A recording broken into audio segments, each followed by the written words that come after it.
Live everywhere. Daily Co's Radio on netrootsradio.com presents David Walton. Kagro in the Morning Show.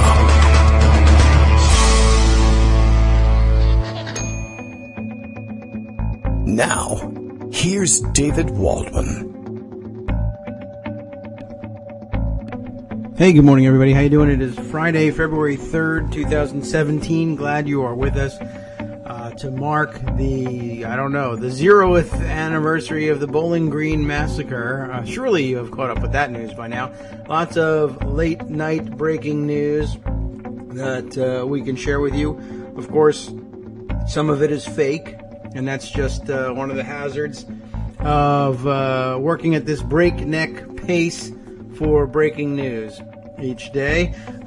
We're ready, I guess, to kick off our somber coverage of the Bowling Green Massacre. We're appropriately downcast today, but Bill has started us off with a morning tweet, so we'll share that with you. Daily Coast Radio is live now. Kagro X, that's me, David Waldman, unrings a bell for each of the Bowling Green Massacre non-victims. Ready?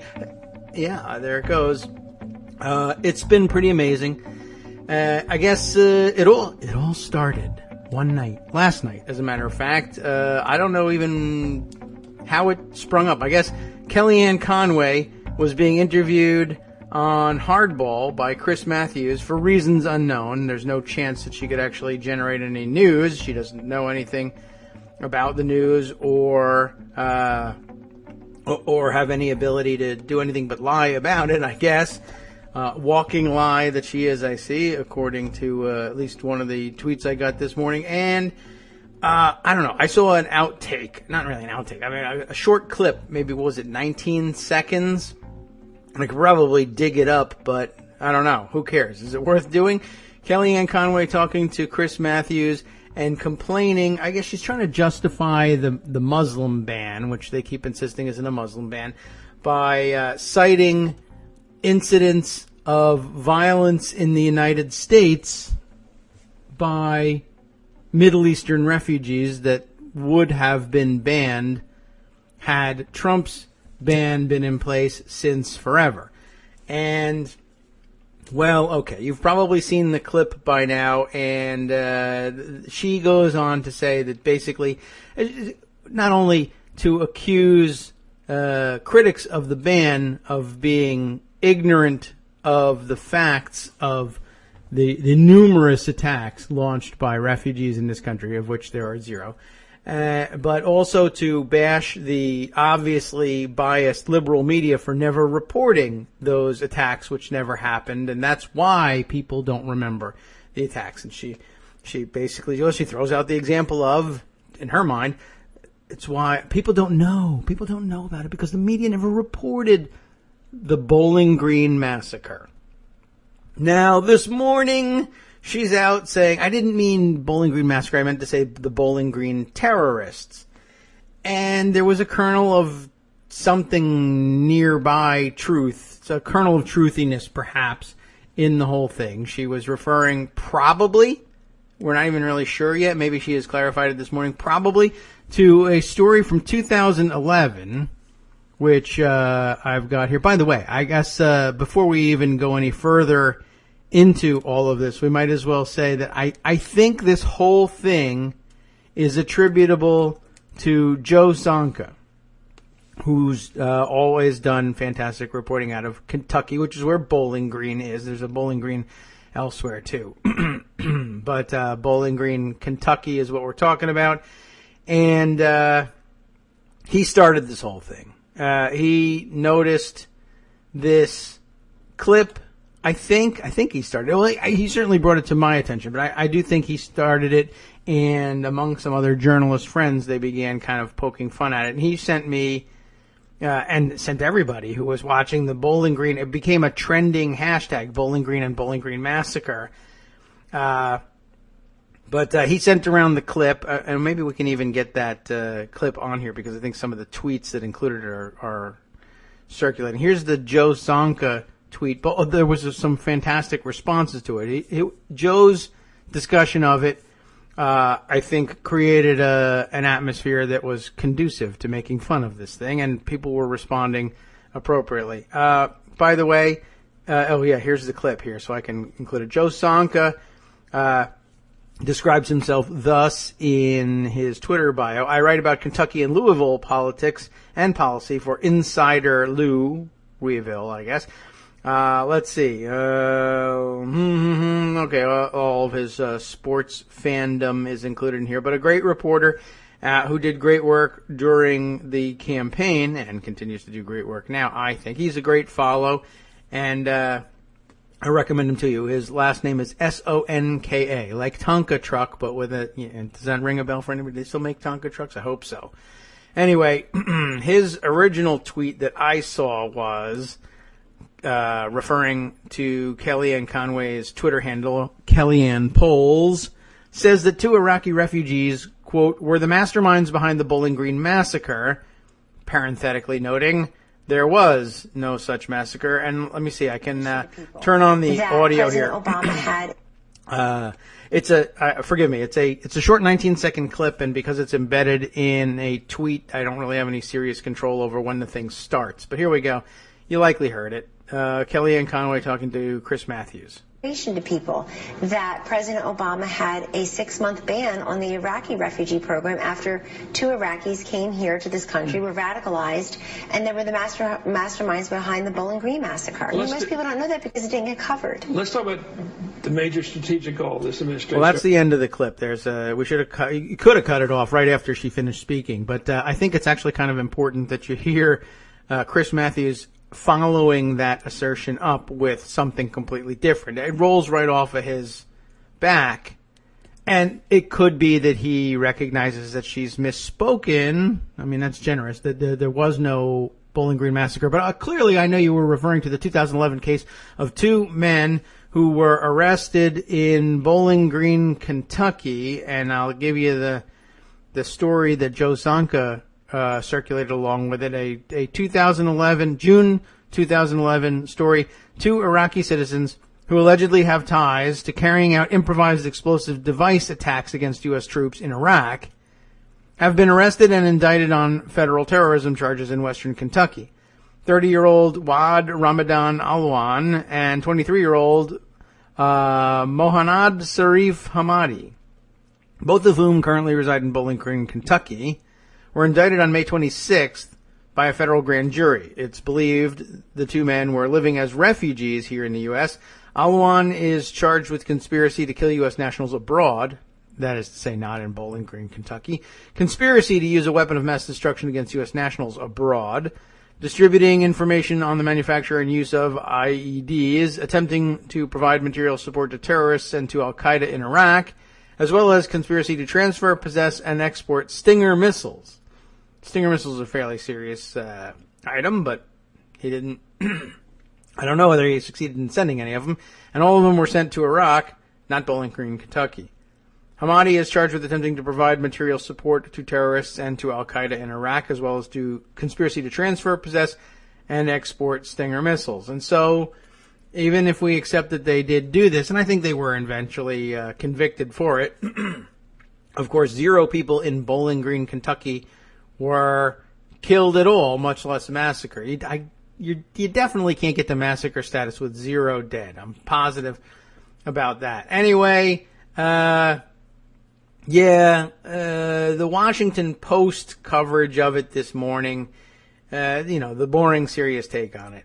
Kellyanne Conway cites Bowling Green massacre that never happened to defend travel ban. This is Samantha Schmidt writing for the Washington Post. Kellyanne Conway has taken alternative facts to a new level. Yeah, that's, I guess, the big outcome from this is that one after another, Kellyanne Conway is just taking the hits, and deservedly so. She's saying the dumbest things. Sean Spicer says, I think, far dumber things, but she's supposed to be the smart one as between the 2 of them, anyway. During a Thursday interview with MSNBC's Chris Matthews, the counselor to the president defended President Trump's travel ban related to 7 majority Muslim countries. At one point, Conway made a reference to 2 Iraqi refugees whom she described as the masterminds behind the Bowling Green massacre. And the audio doesn't even really do it justice. You can kind of hear the hint of the visual, which is the important part of that, this sort of wry smile that she cracks in insisting that people don't know about this because it wasn't reported. Like, this is your fault, Chris.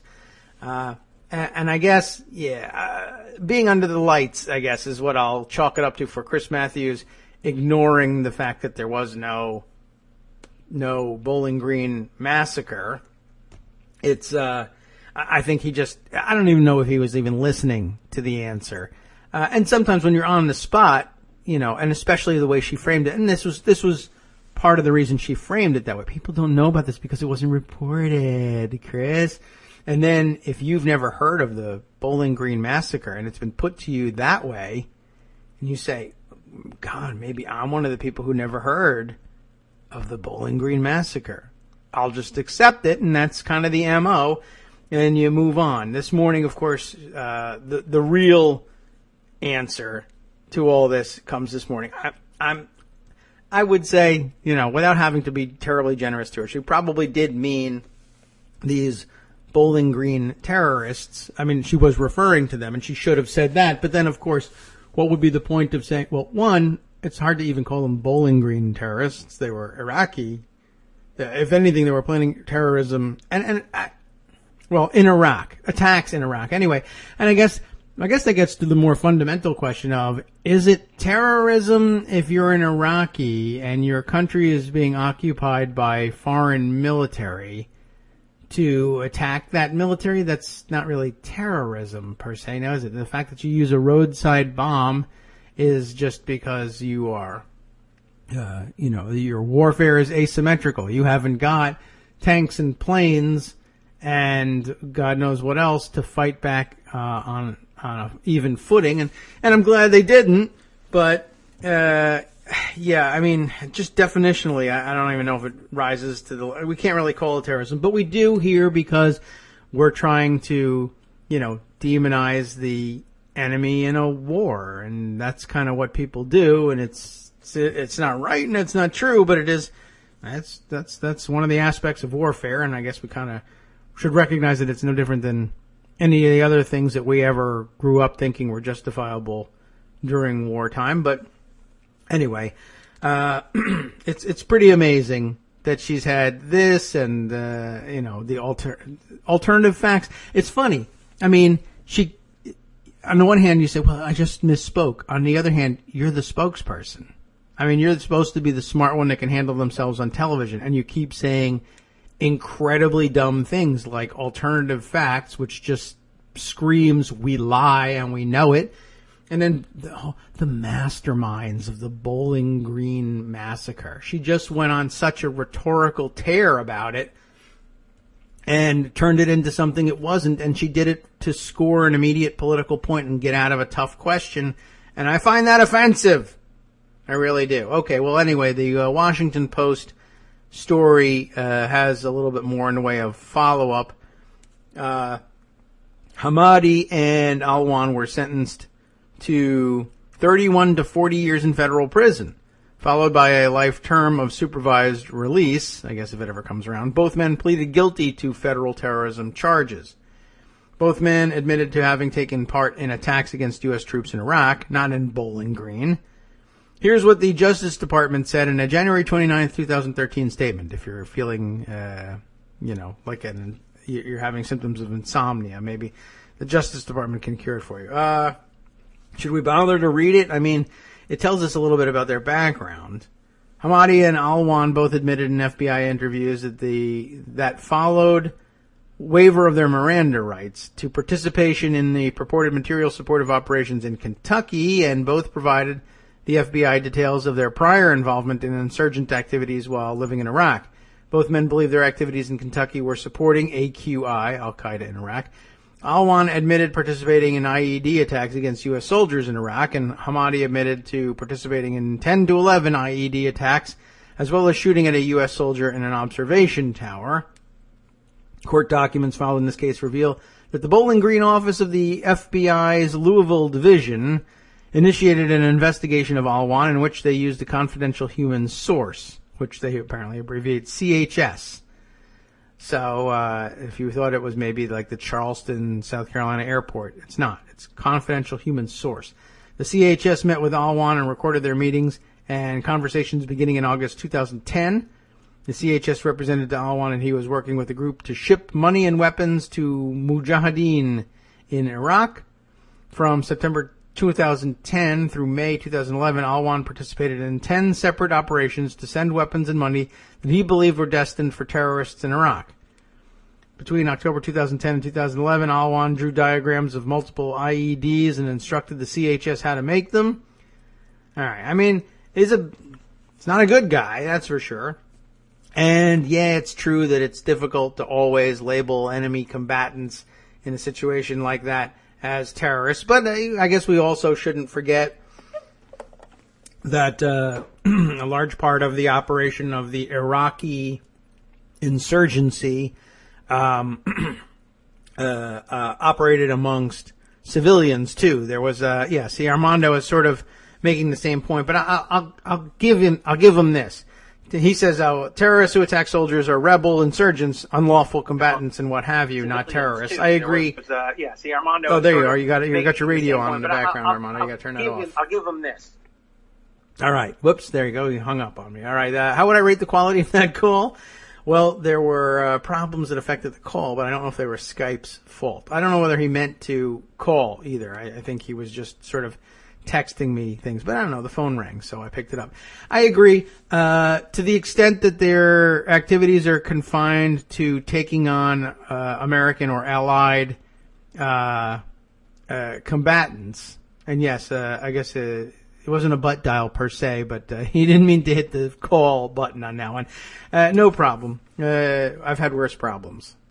And I don't think I'm looking. I don't know if I think the power strip didn't get repositioned yesterday either. I'm going to move over a little bit on my desk. But anyway, I was just going to say that the Iraqi insurgency also conducted a campaign of intimidation against the civilian populace. Anybody, to make sure that nobody collaborated with the Americans. And sometimes that included attacks on massacres of mutilations of the civilian population, in which capacity I think it would be fair to label them terrorists. So, okay, we don't really need to quibble about that, although it's worth pointing out that, for instance, with respect to the federal charges, I don't know. I mean, that does the weapons are he believed destined for terrorists in Iraq. That sounds like conclusory material, to say the least, with respect to the Justice Department's statement. Anyway, Conway, I guess, latches onto that. She reiterated claims from Trump that his refugee policy is similar to what President Obama did in 2011 when he banned visas for refugees from Iraq for 6 months. Conway said it was brand new information to people that Obama enacted a 6-month ban on the Iraqi refugee program. Breitbart also reported earlier this week that Obama suspended Iraqi refugee program for 6 months over terrorism fears in 2011. And they did report that, and that was much discussed, but I have seen several articles debunking it. We didn't really discuss it very much, so maybe we'll touch on that, or unless, of course, this Post article takes care of it. As the Washington Post reported, this was not the case. Obama administration officials told the Post that there was never a point when Iraqi resettlement was stopped or banned. In the aftermath of the arrests of the 2 Iraqis living in Kentucky, the Obama administration imposed more extensive background checks on Iraqi refugees, and that does sound like a good idea, doesn't it? And the new screening procedures created a dramatic slowdown in visa approvals. State Department records show there was a significant drop in refugee arrivals from Iraq in 2011, the Post's Glenn Kessler reported. There were 18,251 in 2010, down to 6,339 in 2011, and then back up to 16,369 in 2012. One news report said the pace of visa approvals had slowed to a crawl, indicating some were still being approved. Conway's interview was by no means the first time. The arrests of the 2 Iraqis in Bowling Green have been politicized as support for blocking refugees from reaching the United States. So in other words, not only was it not reported, it wasn't not politicized before by Republicans. Example given here in December 2015, Senator Rand Paul released a dramatic campaign video ad featuring images and video footage of the two Iraqi nationals while criticizing then rivals in the presidential race. Senator Ted Cruz and Senator Marco Rubio would be the two rivals he criticized there. In the 90-second ad, the faces of Alwan and Hamadi are featured with pounding, dismal music, rawr, establishing that the men were, quote, welcomed into America, given public housing and public assistance as refugees. And I guess they were.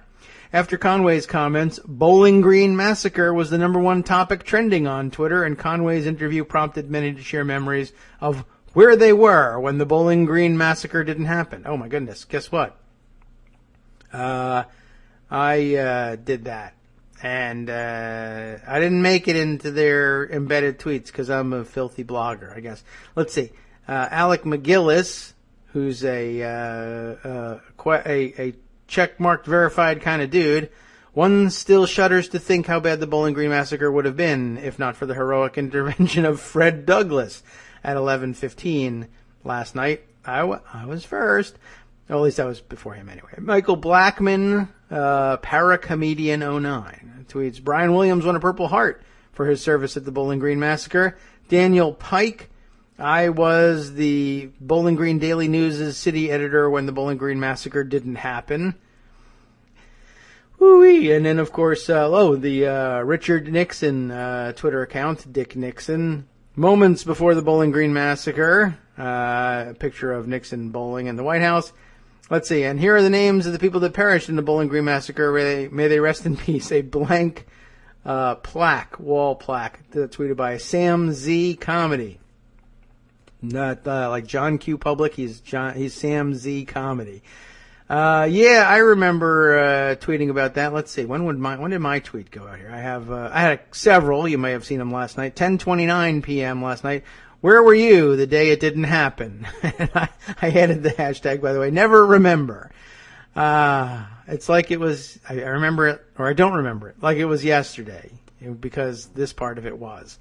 It was really rather astonishing. Man, there were a lot of those things.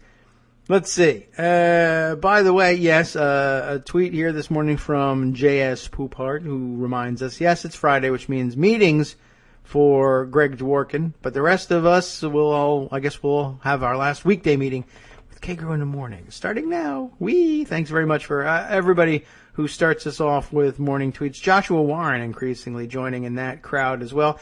It's a hectic time in the morning, and sometimes I don't get to all of the tweets. Sometimes I can retweet them, sometimes I don't, sometimes I forget, like I just realized I did. And but I appreciate you all letting me know that there are people here with me in the morning. So I guess we got the gist of the massacre story. I mean, oh my goodness, it's horrible that it even made it to the air. Oh, I did see who was it that chimed in with this one? John Dingle. As a matter of fact, it's amazing that guy is still willing to engage. And via Twitter, no less. But he points out that the Morning Joe team was having fun with the Bowling Green Massacre story, but their show on Tuesday included this bit here, I guess. And once again, Rand Paul enters into the picture.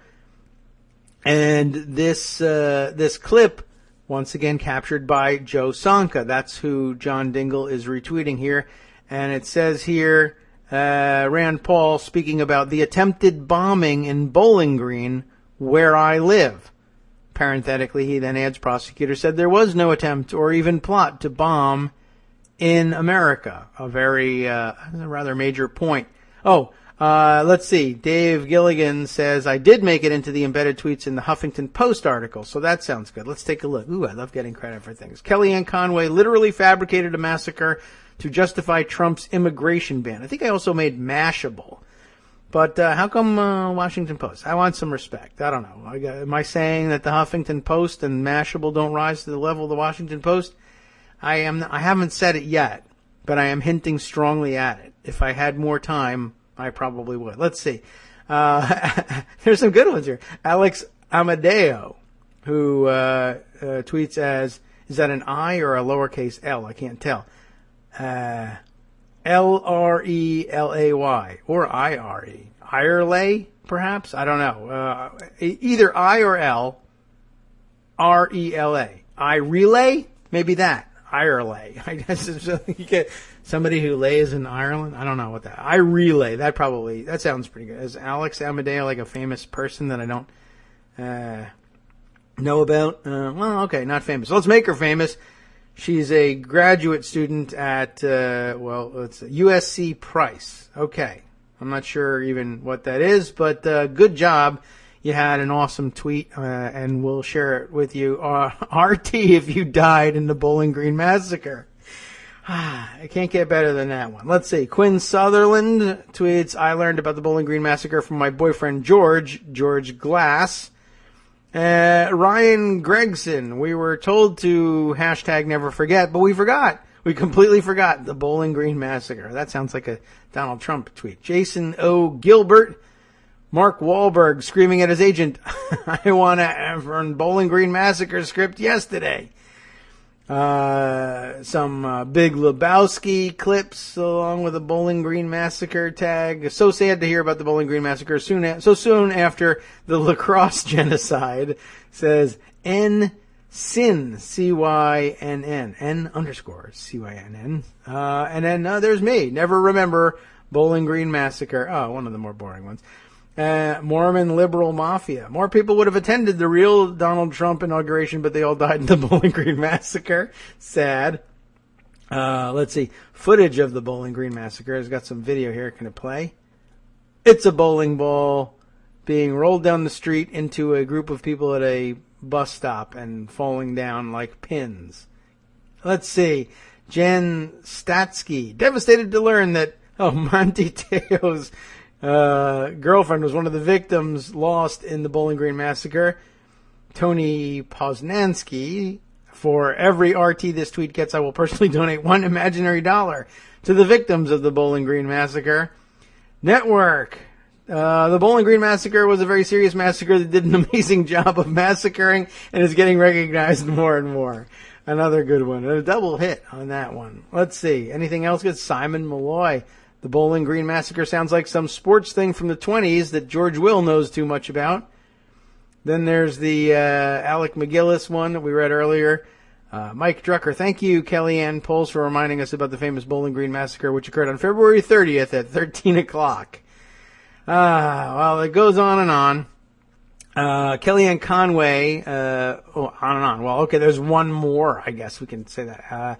Alex Alvarez, who said, takes a long drag off cigarette. Aye, lads. I remember the Bowling Green Massacre as if it was just made up today.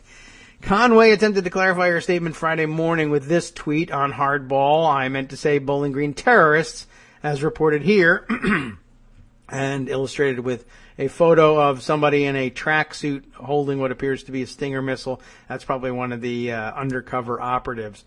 Conway called it an honest mistake. I wouldn't say it was honest. And attempted to deflect criticism by citing journalists who fell for fabricated stories. Aha! And look at what she uses as an example. Honest mistakes abound. Last night, prominent editor of Liberal site apologized for almost running a story regarding tweet from fake account. Yet, won't name him. Attack him, get the base to descend upon him.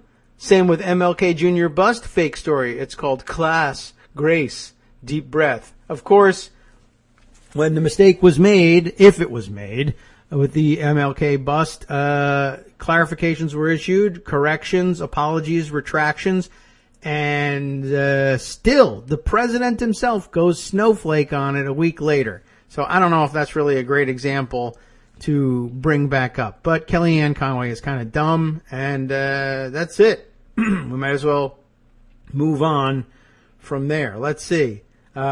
Important news from the Huffington Post. They always have the most important stuff on in the gutters, which I guess is appropriately named, of their site. Their trending piece. We barely recognize Pamela Anderson with her fresh-faced new look. Hey, I'm interested. Sort of. I don't know how we report on it. Okay, on radio we can't. Okay, here's a picture of the way she used to look. Here's a picture of the way she looks now, which, by the way, I would say based on 2 photos cropped, I don't know how she looks younger. So that's good, right? Assuming that most people want to look younger once they reach adulthood. Anyway, important news. The Huffington Post. It's so weird. But they really do cover politics really well. I mean, I guess it's like BuzzFeed. They have great writers who cover politics as though they were writing at the Washington Post. But what can you do? They're saddled with clickbait, and what can you do? That's the model. All right, no reason to hold it against their political writing, but it is kind of funny to note every once in a while. Okay, what else is in pocket or requires morning treatment? Well, Steve Clemens is on a plane right now, flying back from Tokyo. He said Japan. I assume it's Tokyo. Maybe not. Okay. Anyway, that's not the important thing. Instead, what's important is that just before he got on the plane, which was the middle of the night here, I think he mentioned that it was like 1:30 in the morning Eastern time, he got wind of a story, and how he got wind of it, I'm not entirely sure. He had some sources that just contacted him, and I guess they didn't know he was, I don't know, in Japan or whatever. Or maybe they did, and they knew it was morning there. Okay, anyway. He started tweeting this stuff out with the intention of getting journalists' attention so that they could do some investigative reporting while he was still flying back, because he thought it was a pretty important story. It says here on his tweet, at 1:27 a.m. this morning, February 3rd, reports coming in that some Secret Service manager-level personnel forced to resign tonight and escorted out of the EEOB, Eisenhower Executive Office Building. Is that the old Executive Office Building, or is that a different Executive Office Building? I guess it would be OEOB, but I don't know if it refers to the same. Anyway, Eisenhower Executive Office Building. It says it's part of the White House complex, the building next door. I usually think of that as the old Executive Office Building, but maybe there's more than one. Anyway, they were escorted out of the building. 2 out, but source says that there's more. And he didn't link together all of his tweets about it, so I kind of have to scroll back just to see how this developed. So he's on his way back from Japan, and before he's leaving, he's mostly tweeting about that and just some other news. And then all of a sudden, after a tweet about the judge from the Hill about the judge dismissing Melania's $150 million lawsuit against the Daily Mail, the next thing that comes up 8 hours ago now is that one tweet. Reports coming in that some Secret Service manager-level personnel forced to resign. Repeat, 2 and perhaps more Secret Service manager-level staff abruptly forced to resign tonight and escorted out of EEOB. Not clear to the Secret Service staff why they were abruptly forced to resign tonight, individually terminated and escorted out. The dismissed Secret Service staff now learning others also let go as they connect after the dismissals. Not sure total number fired. One of the fired Secret Service managers speculates Trump is restructuring the service, but this is speculation. It's now 1:45 a.m. Eastern Time, Friday in D.C., and this Secret Service story is unfolding now. I've posted all I know. I am heading to D.C. imminently from Tokyo. Ding! I got it right. I mean, how many cities would you be? Okay, fine. No, you don't have to pat me on the back just yet. I guessed it was Tokyo. Can you name another city that they might be flying out of? I don't know where the airports are. To media colleagues, I have posted what I know on Secret Service firings, he's now saying. I called the White House and the Secret Service, but no response yet. Of course, it was 1:30 in the morning. You wouldn't get a response at 1:30 in the afternoon either, but no chance of getting one in the middle of the night. But I'm getting on a flight now from Tokyo to D.C. I land at 3:20 p.m., so tick, we'll be waiting. Please feel free to call Secret Service Comms Communications directly, and please send me what you learn. Last note on the Secret Service firings tonight before boarding the flight. I've posted all I've been told. 2 and perhaps more Secret Service managers have been abruptly forced to resign. Not sure of the reason. Escorted out of EEOB. No response yet from White House or Secret Service. I'm boarding flight now. And then he just sort of tweeted out the general storyline to as many journalists as he thought he could think of and get them to respond. And there's Applebaum here, and Andrew Mitchell, and Lawrence O'Donnell, and Mike Allen, and John Allen, and Jonathan Karl, and who else is on this list? Laura Rosen, Maddow, Jake Tapper. So we'll see. I haven't seen anything written, posted just yet, but we're giving you the breaking news before it gets shaped up as breaking news, just so you can say, I'm so smart this weekend. So we'll see whether the story develops enough for us to discuss it by Monday. All right. Let's see. What other fun things have we got here? Let's see. There's... Oh, yes. This is news for the weekend as well. I mean, it's still top of the news stuff. It's not esoteric, but stuff you'll need to know. And once again, BuzzFeed gets the call here. They got hold of the rumored OLC memo. And Armando, you may be interested in this one. We were talking the other day about the travel ban and others of the executive orders being hastily prepared, poorly prepared, sloppily prepared, and not run through proper channels, and that leads to things like 4, 5, however many federal judges issuing stays and restraining orders and various orders against them within about 15 minutes of being presented the material. It doesn't take very long to sort through it and say, this is not going to fly, I got to stop this. But at some point later on, the White House and their defenders started insisting that the memos or the executive orders, particularly this immigration one, had in fact been vetted by OLC.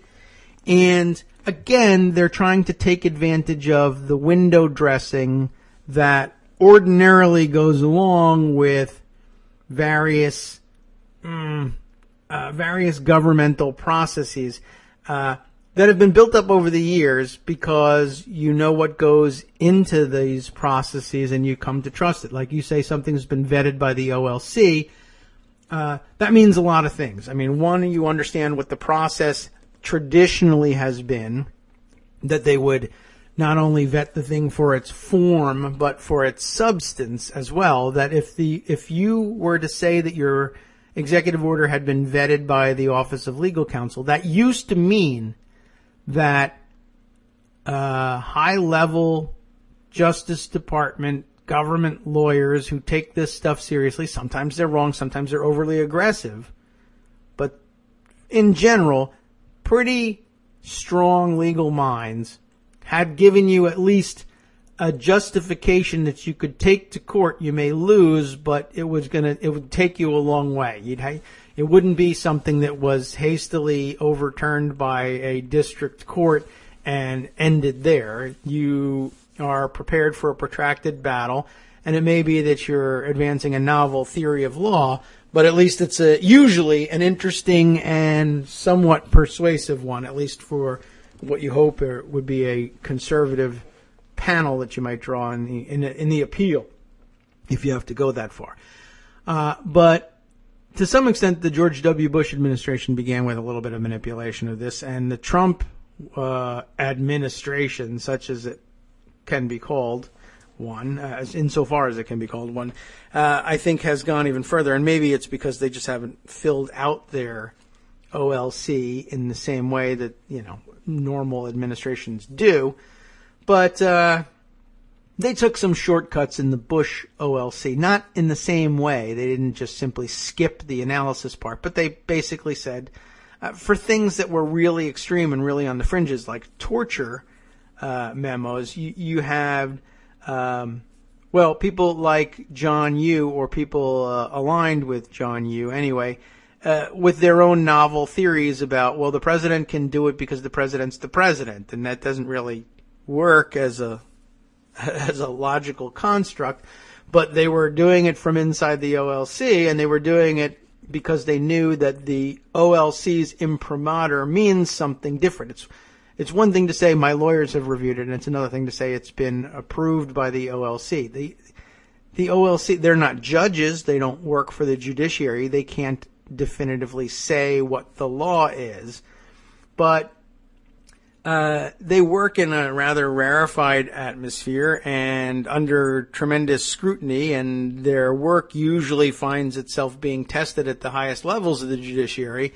And so OLC memos tend to get a little bit of extra heft. They're not judicial opinions, but they're the closest thing to them without being judicial opinions. They stand for something a little bit more than your ordinary memo from a lawyer. They get more weight, but that's because people always used to be able to know for sure that some very serious legal minds have given this some very close scrutiny, and though you may disagree, there would have been rigorous debate, and the memo never comes out. You'll never see it anyway, unless it's been heavily vetted and heavily sourced. And they took that responsibility seriously until recently. And so anyway, now the Trump administration attempts to take advantage of that by saying, all you people who think you know what you're talking about, you're wrong, because the OLC says this thing is okay. We had them check it out.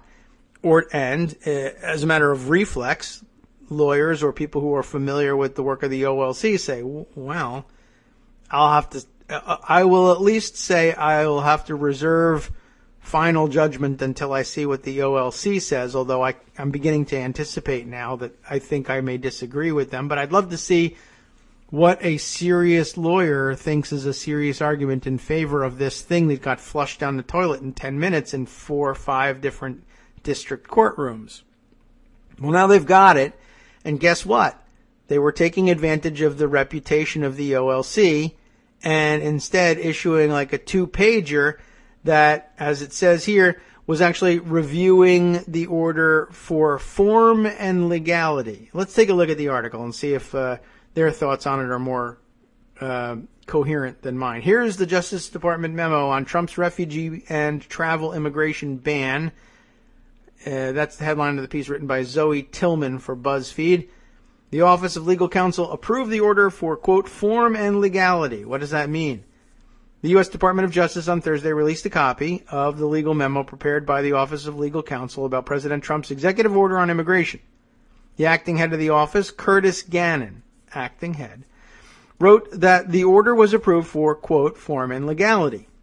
The Office of Legal Counsel, or OLC, traditionally reviews all executive orders for form and legality. It's a narrow review that doesn't address the legal strengths or weaknesses of a particular executive action and doesn't touch on whether Justice Department lawyers believe an order could withstand a constitutional challenge in court. Multiple legal challenges to the immigration order have been filed in federal courts nationwide since it took effect on January 27th. Several judges have entered orders temporarily blocking enforcement of parts of the order as the cases go forward. In a statement, the DOJ spokesperson said, the Office of Legal Counsel's form and legality paperwork includes a short description of some of the provisions of the proposed executive order and memorializes the conclusion that the proposed order is approved with respect to form and legality. It is generally the case under the office's longstanding practice, however, it does not identify or contain substantive analysis of issues that were evaluated in the course of the review. The memo is dated January 27th, the same day Trump signed the order. This basically then is a memo that says if President Trump were to commit this to a piece of parchment and sign it, we would fully support designating that piece of parchment an executive order. It will be in the form that an executive order would ordinarily take. And it addresses issues of law. Now, the question of whether it addresses them correctly will be in a separate memo. But they took this one and said, there you go, OLC memo. And, of course, in the days following the issuance of the executive order, everybody had to hedge their bets in their writing about it by saying, well, it was reviewed by the OLC. Except it wasn't reviewed in the sort of way that people ordinarily mean when they say something was reviewed by the OLC. This is on paper. Yep, I saw it. Well, here's what the memo says. Let's see. regarding the proposed executive order entitled Protecting the Nation from Foreign Terrorist Entry into the United States. The attached proposed executive order was prepared by the Domestic Policy Council and forwarded to this department for review with respect to form and legality.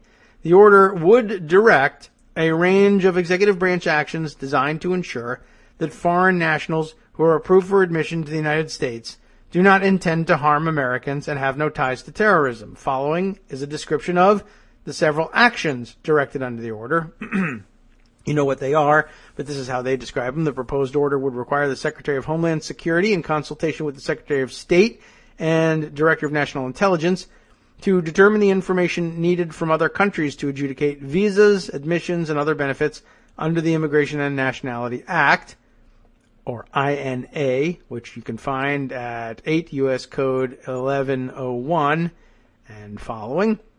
It would then direct the Secretary of State to request that other countries provide such information within 60 days. The order would direct the Secretary of Homeland Security to submit to the President the list of the countries that do not provide such information for inclusion in a presidential proclamation generally prohibiting the entry of nationals from those countries. The order would also suspend the entry of immigrants and non-immigrants from countries referred to in Section 217A12 of the INA, subject to case-by-case exceptions. The order would also direct the Secretary of State, the Secretary of Homeland Security, the Director of National Intelligence, and the Director of the Federal Bureau of Investigation to develop uniform screening standards and procedures to identify individuals seeking to enter the United States on a fraudulent basis or with the intent to cause harm or who are at risk of causing harm after admission. In addition, the order would direct the Secretary of State to suspend the U.S. Refugee Admissions Program, or USRAP, for 120 days, subject to case-by-case exceptions. During that 120-day period, the Secretary of State, in conjunction with the Secretary of Homeland Security and in consultation with the Director of National Intelligence, would determine what additional procedures can be taken to ensure that refugees who are approved for admission do not pose a threat to the security and welfare of the United States. Pursuant to Section 212F of the INA, the President would proclaim that the entry of Syrian refugees and the entry of more than 50,000 refugees in fiscal year 2017 would be detrimental to the interests of the United States and would suspend such admissions. The proposed order is approved with respect to form and legality. In other words, once again, if this were written down and signed, we would be willing to say that it was an executive order. Whether it was legal, I couldn't tell you. All I can tell you is if these words tried to enforce these things, we would say as much as this. An executive order does assert this. That's all. But for the entirety of the week, reporters trying to cover the situation were essentially forced to admit, well, there is an OLC memo on this. Of course, it wasn't circulated. The minute people saw it, they realized, yeah, this is sort of a pro forma thing that doesn't mean anything. We mean give us the OLC memo that says why they think this would be legal and pass constitutional muster. Oh, well, we don't that one we don't have, but you said OLC memo, so we gave you this. Yeah, I think they knew what they were doing on that one too. There was no time for them to have prepared such a memo. Anyway, moving on with some other things. Oh, reading that did remind me. What was it that I wanted to throw out there? I'm going to kind of scan the end of this thing because it reminded me of something, and I said, okay, I can't interrupt just yet to talk about that, but I don't know. Okay, well, there's a little bit more here, I guess, as it turns out. I'm sorry. This is then all it is the attachment of the copy of the executive order. So where was the part that I was reading that reminded me of something? Was it the case-by-case exceptions? No, FBI, Secretary of State. Well, I don't know. I guess I was thinking of, yes. Well, I was thinking I would head back over to update you on what's going on in the Senate today, because the game is shifting a little bit. The Senate today, let me grab their schedule. They're definitely going to try and cram through a few more of the nominations, and they have found some, they've given themselves some extra momentum in changing the rules in the committees to report out these various nominations and get them to the floor.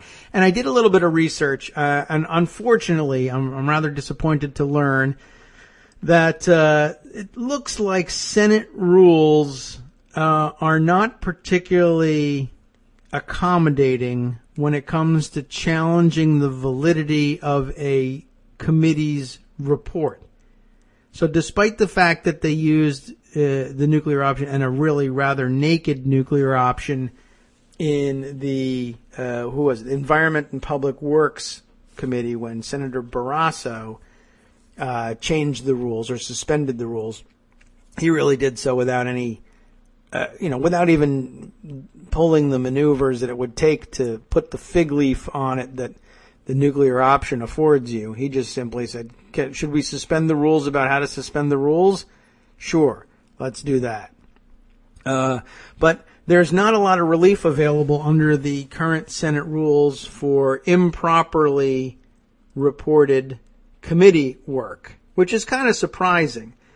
But the rules tend to give the benefit of the doubt to the committee membership and say, if it's been reported out by a majority of the committee physically present for the vote, I think a lot of times in committee meetings, each committee has its own rules about whether or not it allows proxy voting, but they basically say the majority of the committee being physically present, if a majority of the committee votes to report a matter out, no point of order will lie against it on the floor on the grounds that procedure wasn't followed. In other words, to use a different definition of the word proxy, the report of the committee having required, obviously, a majority vote, so long as that majority was physically present, and that would stand for a quorum.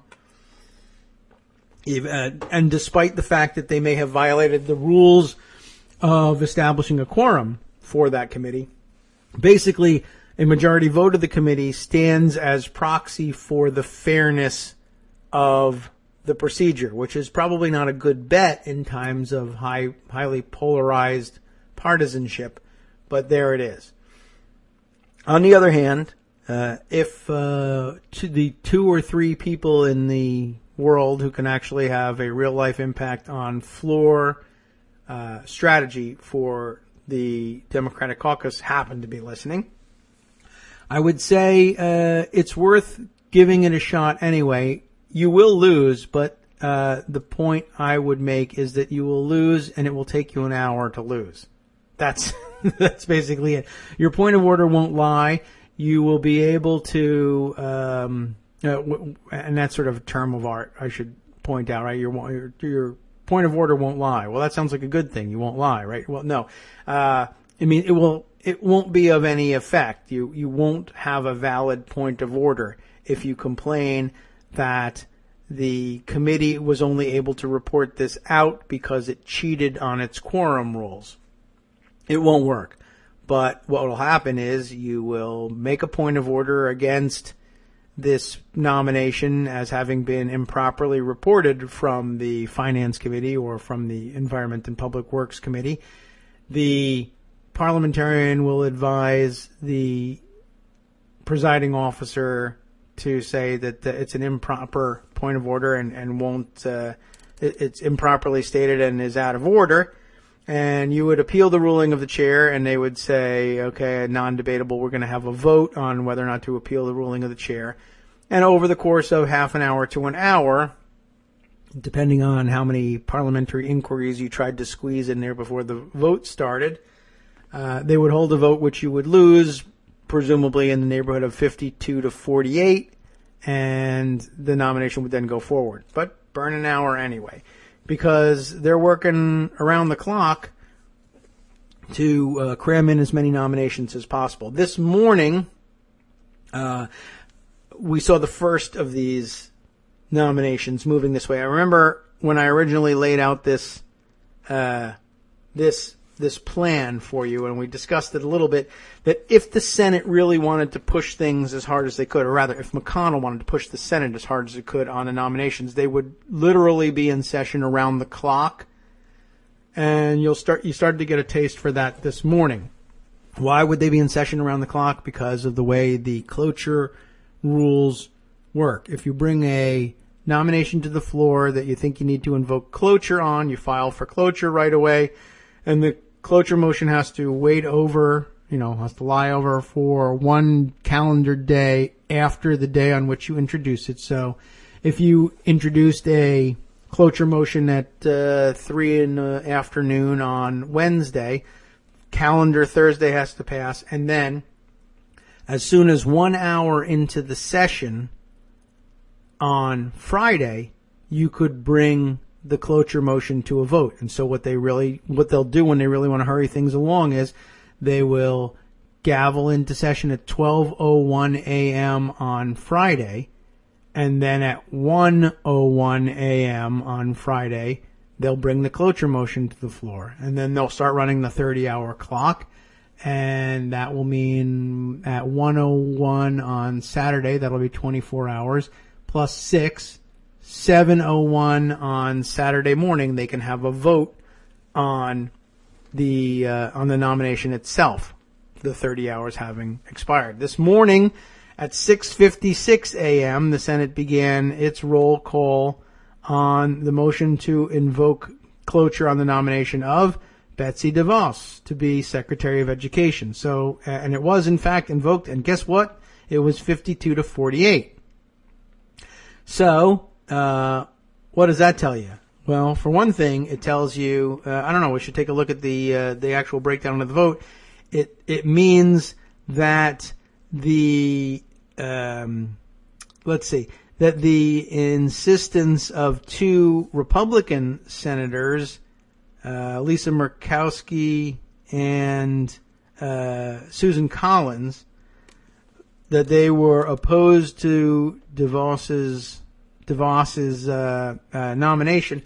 Either two Democrats or Democrats/independents voted for cloture, or those two Republicans did. So they may have said, well, we're for cloture, but we're against the nomination.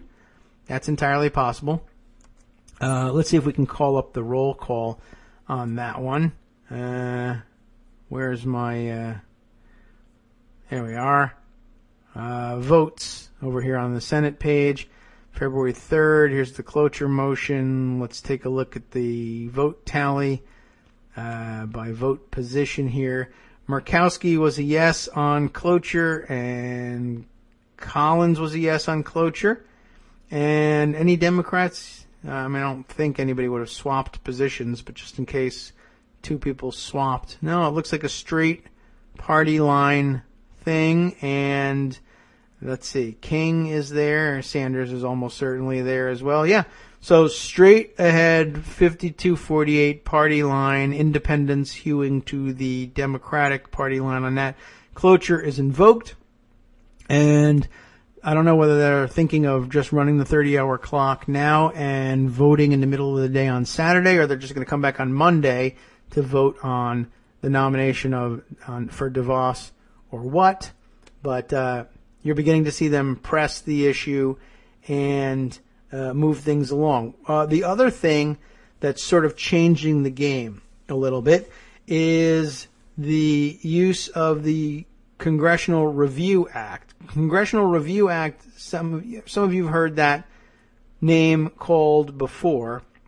Up to now, it's really been kind of a dormant thing. It's just a tool that has been laying dormant for quite a while. The Congressional Review Act is actually a creation of the Newt Gingrich Contract with America Revolution, Republican Revolution of 1994, something they brought up and passed and created a new procedure for It's usually used for reversing regulatory changes or occasionally actual, statutory rules, but creating an expedited procedure under which the Congress can roll back individual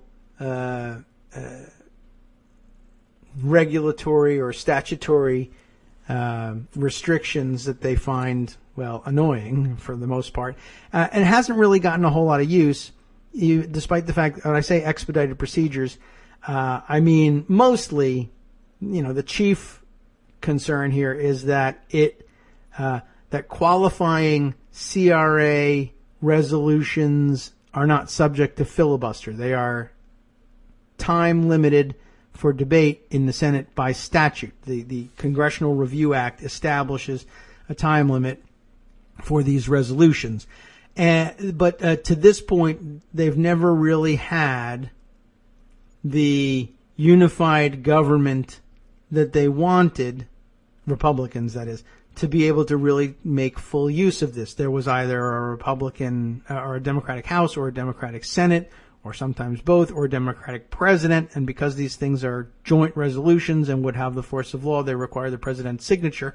So for the past 8 years, there weren't very many times that even a unified Republican Congress was able to get a CRA resolution by the Democratic president. Now, not only do they have a Republican president, they've got a crazy one who loves more than anything repealing regulation and Obama-era laws.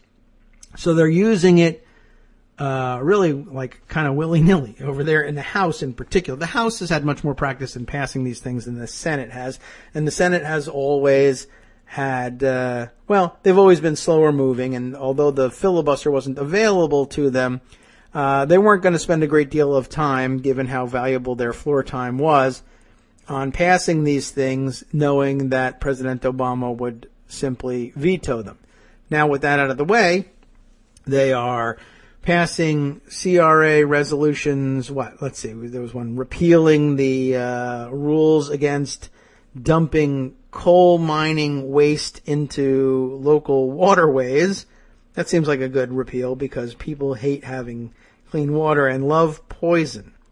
I mean, I'm not really sure who they thought was going to win about that one, but if you had turned on C-SPAN, you would have seen Mitch McConnell giving droning on. I was going to say giving an impassioned speech, but he wasn't doing that. Droning on about how coal country jobs were going to be saved by polluting the water. I'm not really sure why anybody would believe that, or why anybody would believe that they need more people to do more good old-fashioned coal mining jobs when they can just dump their waste right over the side of the, side of a cliff into a river, as opposed to taking it seriously and disposing of the waste safely. It seems to me like disposing of the waste safely would require more people to work and would therefore create more jobs. But no, Republican economic logic says anything that costs the boss money costs jobs, even though we also know that the boss knows very well that jobs cost the boss money. He's not going to create jobs so they can give away more of the money. But I guess, I don't know. They've always been describing things that way so they can get away with stuff like that. It's going to save them money in complying with the law because there's no longer any law to comply with. It'll probably actually let them lay off people who were otherwise previously responsible for complying with the law. And they'll get more money in their pockets. And Republicans, though, have taught themselves that if more money is in the boss's pockets, they'll hire more people with it. You and I know better. If there's more money in the boss's pockets, there's more money in the boss's pockets. Hiring more people makes that money go away. They're not going to do it. They, of course, also spent yesterday over in the House with another CRA resolution that would repeal apparently a provision of Obamacare. So it's a bonus, double bonus for them. It came in Obamacare, and it had to do with prohibiting gun sales to the mentally ill. So that was something that I think everybody campaigned on, right? Republicans were expected to run out right away and make sure that mentally ill people would be able to buy guns again. And that's coming to the Senate floor, and there's no filibuster available for it. let's see, this morning they worked on another one of these things. Which one was it? It was one that, oh no, this was the one that we mentioned the other day. The Senate adopted it this morning, 52-47. It was HJ Res 41, the SEC Resource Extraction Resolution of Disapproval. I believe that was the one that the SEC used to require prior to today, or prior to the president signing it later today, whatever. I guess used to require that oil and gas interests, United States corporations, had to report to the SEC when they made payments to foreign governments. Remember that one? It was, an anti-corruption thing that would make sure that you weren't just bribing foreign governments for drilling rights, or that if you were at least declaring it openly. Well, they're getting rid of that one. Again, because think about all the jobs that were killed by having to write down who you were paying. I can't think of any. I guess it goes right up there with the Bowling Green Massacre. Let's see. Anyway, the point is that there will now be a flurry of these Congressional Review Act resolutions, probably because they don't, almost definitely being used because they don't bring the filibuster into play. And Republicans know that the minute that they get bogged down in a legislative filibuster, well, they could, they'll have to just make up their minds about whether or not they're going to get rid of the filibuster once and for all. Related, of course, is the Supreme Court nomination, for which I think they probably will just get rid of the filibuster. I was going to say whether we filibuster Gorsuch or not. No, it's not really the case. If we don't, then they'll just wait and get rid of the filibuster on the next one. But I will say this, by the way. I am becoming increasingly concerned about not what will happen, because I'm pretty sure of what will happen, but it's becoming more and more difficult for me to cleanly advise people on what to do on the Gorsuch nomination. Just because, I feel like there's some validity just purely strategically. Politically, there I can't find the advantage. And if you want to, I guess it depends what kind of advice any individual senator who might be crazy enough to ask my opinion on this wants to get. Do you want to get political advice about how to get reelected, or do you want strategic advice about how to best preserve the prerogatives of the Senate, the institution? I think they lead to different conclusions. But before I get too much into the Gorsuch thing, I just want to raise the flag about these CRA things. Republicans in the Senate are going to be much more reluctant to eliminate the legislative filibuster, I think, though it's not guaranteed that they simply won't. Or, by the way, the examples from the committee reports on the nominations perhaps should serve as a guide. I wouldn't necessarily put it past Senate Republicans to try to see if they could design, and it could be done, a procedure for the floor, for the full Senate to vote to essentially invoke the nuclear option temporarily in the way that they did in the committees. Wouldn't work exactly the same way, I don't think, but even in 1975, our model for our original model for the use of the nuclear option, they did contemplate the possibility of simply changing the rules right back afterwards.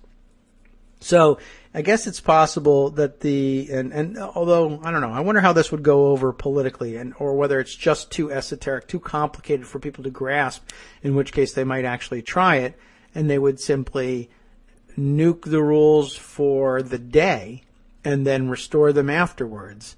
And I don't know, it might work politically. One, of course, you say, what are you complaining about? The rules are the same tomorrow as they were yesterday. In addition to which they may say, Democrats fought tooth and nail against this change, and after making the change and getting the work done, we thought, well, it might be best for the legacy of the Senate if we turned the rule back on. So we did. So what are they complaining about? Of course, they would have been complaining about changing the rules for the 10 minutes that you needed, to get something that's otherwise against the rules done. But anyway, it's out there. In the meantime, though, expect a flurry of activity under the Congressional Review Act for a couple of reasons, not just because it is not subject to the filibuster, but because it's individually targeting regulations, and that's all. It's always easy in the press to make a particular regulation look bad. Although, honestly, I have not yet seen what they think is so brilliant about getting rid of the rule against selling guns to the mentally ill, or for that matter, any of the rest of them. The coal one, at least I've seen what they have to say. It's nonsense, but I've seen them say it. But I expect that they'll continue on this path because the lack of the ability to filibuster means that they can keep a conveyor belt of activity going, and President Trump loves signing things and then holding it up for the cameras, and they can accommodate him that way. And they really don't have any legislative initiatives, big sweeping plans for anything. They are going to, I assume, try to accomplish all or as much as they can of their legislative agenda, whatever that might be, through repealing already existing law or anything that they can shoehorn into a reconciliation bill, I guess.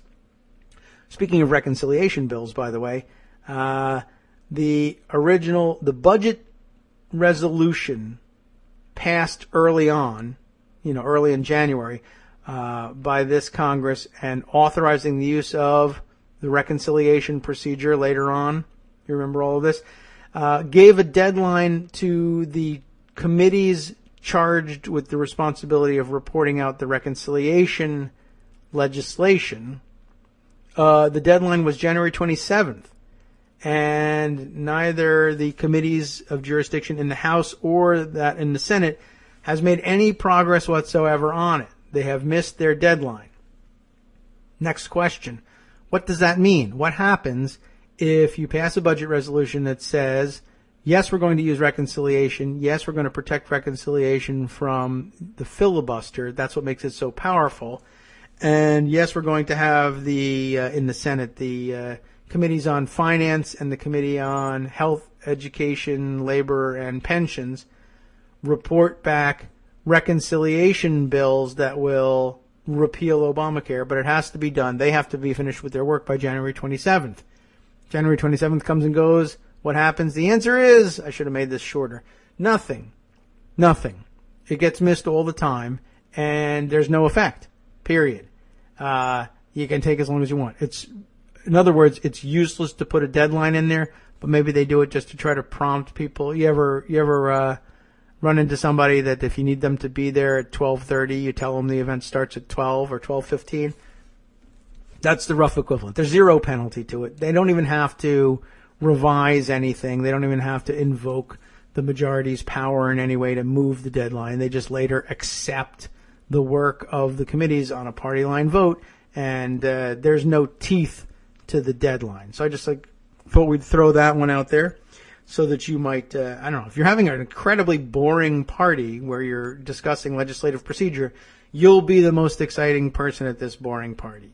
So congratulations. And keep an eye out for more of these Congressional Review Act resolutions. I think it's the only thing they'll be able to get done in the near term, being busy as they are with nominations that they can force through at what looks to be a pace of about 3 to 4 a week.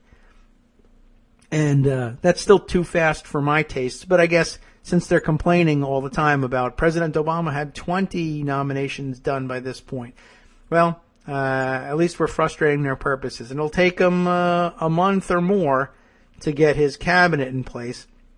I do think that they intend to get through as much of the Trump administration without fully filling out the positions in the executive branch at all. I mean, I think they see how long it'll take. 4 positions going around the clock, confirming 4 people a week. You can't fill 1,200 executive branch positions before this Congress is over. So I think they might just cede that point and perhaps ram through as many as they can. It may be that the Senate simply consumes its entire session on trying to put people in jobs and occasionally interrupting for reconciliation bills and Congressional Review Act bills. So there may be fewer filibusters in this Senate than you've seen in a long time, but only because they will only bring filibuster-proof measures to the floor, with the exception of those they simply can't avoid. So it'll be a very interesting thing to watch, whether there are any regular, ordinary, new legislative initiatives brought to the floor, and how many of them are there.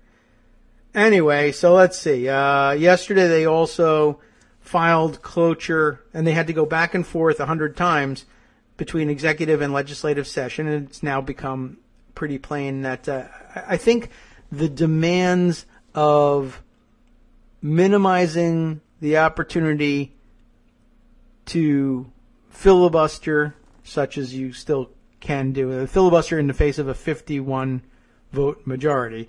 But it's actually as inefficient as it looks to have them keep going back, as we illustrated yesterday, between executive session and legislative session to keep filing new nominations and new cloture. I guess that's the difficult part of the Senate rules to deal with. You still have these mechanics. You got to be in the correct form, legislative or executive session. You got to be in executive session to consider the nomination, and it looks like you need to. You need to be in which one? Would you have to be in legislative session or executive session to file the cloture motion? I think you have to be in executive session to file a cloture motion on the nomination, but you have to be in legislative session in order to move. This is really stupid and complicated and requires one more piece of background information. The motion to go to legislative session is, if it's simply I move to go to legislative session, period, with no indication of what you're going to do when you get there, that motion is debatable and therefore subject to filibuster, and it would still operate like the filibuster would be on legislation, because it's a simple procedural motion. If you're filibustering a procedural motion like that, it still would take 60 votes to go to executive session. However, if you make a motion to go to executive session for the purpose of considering a particular nomination, one particular nomination, then it's non-debatable, and you still have to have a vote, but you can't filibuster the motion to go to executive session. Now, so if you move to this is really dumb. If you move to go to executive session with no indication of what your agenda is, can be filibustered. If you move to go to executive session for the purpose of considering two named nominations, I think at that point then you can demand that the vote be divided and that there be a vote on both. And so you end up with two votes, and you may even be able to debate the motion in addition. So you might have to have a cloture vote on the motion to go to executive session to consider more than one nomination. So in order to avoid that, they go to executive session one at a time to file for cloture on each of the nominations that they've just brought out of committee by using the nuclear option. So that's why you would have seen, if you bothered to watch yesterday, you would have seen them in legislative session moving to go to executive session for the purpose of considering the nomination of Price, then filing for cloture on Price once they get approved and they get the vote on going to executive session, and then resolve themselves into executive session, then file cloture on Price, then make a motion to go back to legislative session. Then, now that you're back in legislative session, make a motion to go back to executive session for the purpose of filing for cloture on the nomination of Steve Mnuchin at Treasury. And then make that, and then go back to legislative session again and do them one at a time.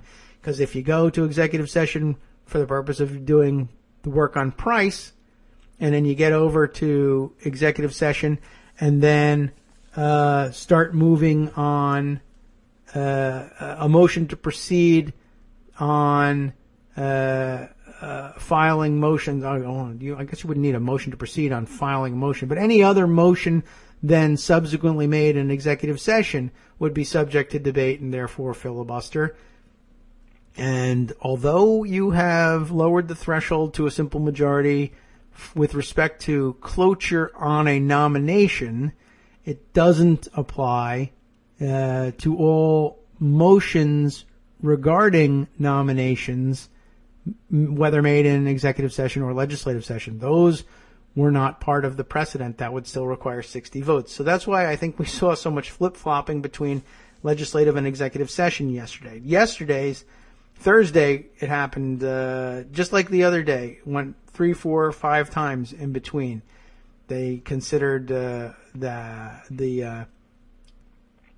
which one was it? The stream protection rule, the coal mining one, first yesterday. Then they went to let's see, there was the SEC rule. Then they moved to legislative session. Then back to executive. Then back to legislative. Then back to executive. Then back to legislative. All yesterday. And it takes a long time, but it actually takes less time than trying to do it all at once because it could get filibustered. Very weird situation. But I think that's basically the future of the Senate. Lots of going back and forth between.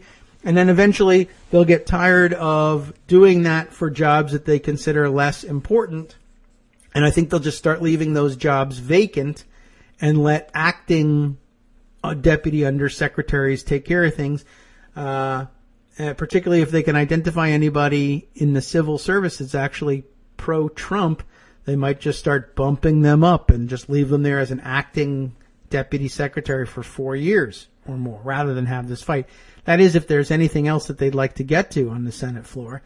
And I don't know that there is. The Senate agenda might end up being written by the loons in the House, whatever Congressional Review Act garbage they happen to come up with and send over to the Senate. The Senate will say, well, we don't have any other ideas, so we might as well take this up. Besides which, it'll keep us from having to deal with filibusters. That would be an interesting reversal. All right, so take that one with you to this weekend's conversations. Let's see what else we can round up. Gosh, there's so much else to go to. Let's see. Oh, here's a bit of news with regard to the old yield Muslim ban. This reported by, where did I pick this from? WJLA, one of the local DC TV stations, the ABC affiliate. But you've likely seen the news from some other source at this point too. Former Norwegian Prime Minister has been caught up in the dragnet. Former Norwegian Prime Minister held for questioning at Dulles Airport. We're really doing well with our allies, aren't we? A former Prime Minister of Norway. Which one? Bjorn, do you know which one? I know which one. I'm quizzing you on it. You tell me. A former Prime Minister of Norway, I'm just kidding, tells ABC he was questioned and prevented from leaving Dulles Airport for about an hour. Still, that's way too much for a former Prime Minister of Norway. That happened on Tuesday. Apparently, why? Because he had visited Iran in 2014. Now, again, a good indication of just how broad and overbroad and dumb this executive order really is. Even when they're portraying it in the best light they think they can put. Well, it's really just a temporary pause in refugee status and immigration for people from majority Muslim countries where there's a problem with terrorism, et cetera, et cetera. But it's so broad and touches so much that it now causes you to detain people who have almost nothing to do whatsoever with any of those countries, or Islam for that matter, but who may have traveled to them. It's not people from those countries or people born in those countries. It's anybody who's passed through those countries at any point. What business would a former Norwegian Prime Minister have with Iran? I don't know anything. They're a sovereign country. he went to Iran to say, you guys really have to shape up because I don't want to see you guys get in a war that's going to drag everybody down. Oh, okay. Well, now you're a terrorist. No, I'm completely the opposite. All right, well, let's see. This has all been about delaying my attempt to try and pronounce the guy's name. Kjell, Kjell. I don't know. Kjell, we'll figure that one is Magne Bondevik. That's anglicized. I have no idea exactly how I might try to accent that. Kjell Magne Bondevik. Served as Prime Minister of Norway 2 separate times. This is a double prime. You should get some kind of an additional title. Prime Minister. Well, anyway, you know how those parliamentary systems work. Or maybe you don't. We're American. Let's admit it. We know nothing. He was Prime Minister from 1997 to 2000. And again from 2001 to 2005. I don't know how often they've switched prime ministers there, and because I'm American, I don't know anything about it. Bjorn will tell me how frequently they change prime ministers and whether this is a major figure in Norwegian politics still or not. Anyway, he flew. We don't care. We don't think so. We just think he's another terrorist, apparently. He flew into Dulles Airport from Europe on Tuesday afternoon and says he was not immediately allowed to leave after customs agents saw his passport and saw that he had been to Iran. Now, that's interesting because what else might a Norwegian prime minister's passport indicate? Probably the sort of thing that an experienced or even an inexperienced custom agent would ordinarily see and say, I don't have any business stopping this guy. Diplomatic passport, whatever. It says he showed ABC 7, that's the WJLA television station that was reporting this, that his passport also indicates he is the former Prime Minister of Norway. And they helpfully note for us, a U.S. ally. Of course, I fully understand the fear of letting terrorists come into this country, Bondevik told ABC 7 outside the Washington Hilton Wednesday night. But he said it should have been obvious that he's not a terrorist. Oh, why? Because you're white? Well, maybe a little bit. But also because you're carrying a passport that says, don't screw with this guy, and it's wrong for you to do so. And P.S., he's the former prime minister. He's probably not a terrorist. On the other hand, I would say, fast forward 10 years, Donald Trump trying to enter Norway, Norwegian customs, maybe saying, I don't know, it does say you're a former president of the United States, but I remember the way you were president of the United States. Not that we remembered how he was prime minister of Norway, obviously. But people might remember that he was maybe something less than normal when it came to operating as a president of the United States, and you might have some terrorism suspicions. Anyway, he goes on to say, it should be enough when they found that I have a diplomatic passport, and that's a serious thing, that I'm a former prime minister. Bondevik said, that should be enough for them to understand that I don't represent any problem or threat to this country and to let me go immediately, but they didn't. As a matter of fact, it represents even more than that, and Customs and Border Patrol agents know this very well. It represents that even if you think that person really might pose a threat, you can't do a goddamn thing about it. A diplomatic passport just kind of works that way. You might want to pick up the phone if you really think, well, okay, he's former prime minister of Iran, and he's, maybe actually the former prime minister of Iran would probably pose no terrorist threat whatsoever, but whatever. Let's say he's a former military attaché for Iran to Libya, and you think that guy might in fact be a terrorist. He might just be a Revolutionary Guard operative under diplomatic cover. This sort of thing does happen. Ordinarily not with prime ministers, certainly not very often from Norway, but okay. And you could then pick up the phone. Basically, though, you have to say diplomatic passport, come on through, and then you could pick up the bat phone and say, I just let through a guy that's a military attaché of Iran's, and his prior services all in Lebanon and Libya. And they may say, thanks for the call, we'll watch this guy. But I don't know who you could call to say, the former prime minister of Norway just came through, and I'm really worried about it. I think you get hung up on, although not in the Trump administration, apparently. So instead, what happens, instead of recognizing this as a diplomatic passport and you're powerless by international law from stopping him, He instead says he was placed in a room with travelers from the Middle East and Africa who are also facing extra scrutiny. Although maybe this is a good thing in a way. I mean, he was only held an hour. And I'm not saying that the fact that the inconvenience is minor excuses it. Instead, what I'm saying is given that it's only an hour, it's a net positive that someone as important in the world, although to Americans, they won't recognize that he's important in the world. A former prime minister of Norway, I'm sorry, Bjorn, is seeing firsthand exactly how overbroad and stupid this thing is and how haphazardly it's being applied. And to see face to face and maybe have a moment, if he took advantage of it, I don't know, to talk with people who are being detained who don't have the advantage of holding a diplomatic passport or having any connections with anyone who does, and maybe getting some of the story of, how are things going? How are they treating you? How did this happen to you? What are your hopes for getting out? And he can kind of carry that news back to the rest of the world. To what end, I don't know. So they can all sit around and say, Trump sucks. Well, that's what we're doing here, and it's not doing that much. But don't stop. I shouldn't say it's not doing that much. It is doing things. And, I don't know. He's still president. I know. It's very discouraging, but amazing things are happening, and I shouldn't dismiss it. Anyway, so there he was for an hour or so, or he says he was in the room. He had to sit and wait for about 40 minutes, and then he was questioned for about 20 minutes regarding a trip to Iran in 2014. But again, I know it's minor, but that 20 minutes, I don't know what he told them. Maybe he was just trying to be open and honest because he didn't have anything to hide. But the 20 minutes it still should have resulted in his release, even if he spent the 20 minutes saying, I don't have to tell you anything. In fact, I'm not going to. It's as a matter of Norwegian sovereignty, I'm not going to tell you anything. But he probably said, hey, I went there for a thing, and I'm the Prime Minister of Norway. What's your problem? It's public record. If you would just read the Norwegian newspapers, you would know. Bondevik is president of a human rights organization. Here's probably the answer as to why he was in Iran, called the Oslo Center.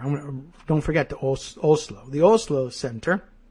And in 2014, he went to Iran to speak at a human rights conference there. To what end? I don't know, but they had one. It's an odd thing to have a human rights conference in Iran. But what's the harm in exposing Iranians, even accidentally, to a little leaked information about human rights, right? Although President Trump's controversial temporary travel ban, that's the way they put it in ABC, has led to extra scrutiny of many travelers in the past week, Bondevik says he was told the scrutiny he received had nothing to do with it. Instead, it was related to a 2015 law signed by President Obama. Oh, how interesting. Let's see about that.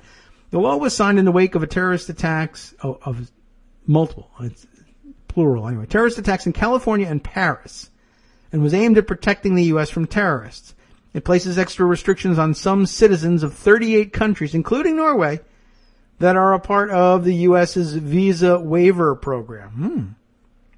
Citizens of those countries normally do not need a visa to visit the United States for up to 90 days, but because of the law, they now do need a visa if they have been to Iran, Iraq, Sudan, Syria, Libya, Somalia, or Yemen since March 2011. March 2011, not May 2011, so it has nothing to do with Bowling Green. Those are the same 7 countries Trump included in his temporary travel ban. And that is interesting. That point did come up, and this is part of the parallel argument that Trump supporters were trying to make, that this was really Obama's ban, or he did the same thing. And it may not have anything to do with where his hotels are. In fact, the more I think about it, it may be that his hotels are where they are because those are countries not covered by bans like this, and it would be much easier to base an American business in those countries if they're not angry and retaliating against America for holding up people who've been to those countries. The Department of Homeland Security's website says there are exceptions to the 2015 law that are granted on a case-by-case basis. Those exceptions include people who have traveled to Iran or the other 6 countries on behalf of international or regional organizations.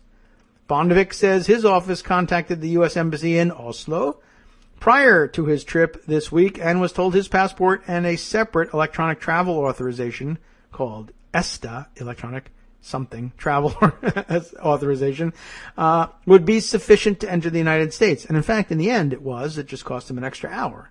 But it shouldn't have. I was surprised and I was provoked, he said, about being set aside for questioning. What will the reputation of the U.S. be if this happens not only to me, but also to other international leaders?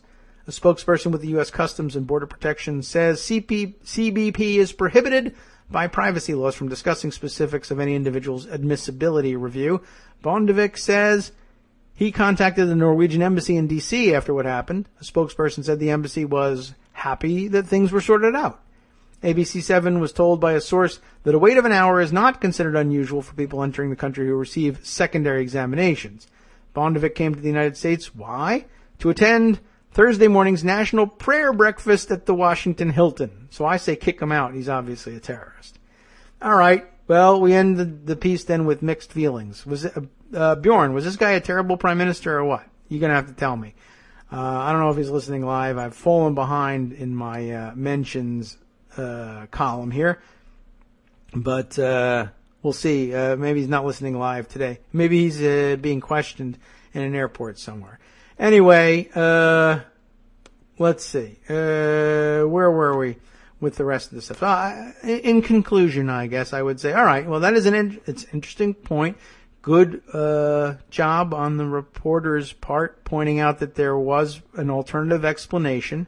It's definitely worth thinking about. And I think somewhere in Pocket there's a similar story about background about what actually happened and what Trump supporters, they push back and they say Obama did this too. And there are plenty of things we should probably put together an Obama did this too show, because there are some legitimate points out there as well as nonsense, no doubt.